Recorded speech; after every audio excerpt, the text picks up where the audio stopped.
Welcome to Trishakti creations. Monalisa beads అండి, pink colour. ఇందులో each line 90 rupees పడుతుంది.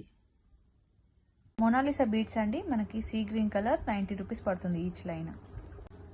Mona Lisa బీడ్స్లో each line 90 rupees. Purple colour అండి, each line 25 rupees పడుతుంది. So ఇది వచ్చి మనకి డార్క్ గ్రీన్ అండ్ ఇంకో కలర్ వచ్చి పికాక్ బ్లూ అండి. అండ్ మనకి and maroon colour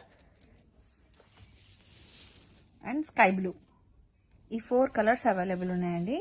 each line మనకి 25 రూపీస్ పడుతుంది. క్రిస్టల్స్లో వన్ మోర్ బ్యూటిఫుల్ కలర్ అండి, 3mm సైజ్ ఉంటుంది. మనకి ఈచ్ లైన్ 20 రూపీస్ పడుతుంది. క్రిస్టల్స్లో 3mm size sky blue colour, మనకి ఈచ్ లైన్ 20 రూపీస్ పడుతుంది. వన్ మోర్ కలర్ అండి, ఇది క్రిస్టల్స్లో 3mm సైజ్, మనకి ఈచ్ లైన్ 20 రూపీస్ పడుతుంది. 3mm సైజ్ ఎల్లో కలర్, మనకి ఈచ్ లైన్ 20 రూపీస్ పడుతుంది. క్రిస్టల్స్లో 3mm సైజ్ గ్రీన్ కలర్, మనకి ఈచ్ లైన్ 20 రూపీస్ పడుతుంది. Thank you.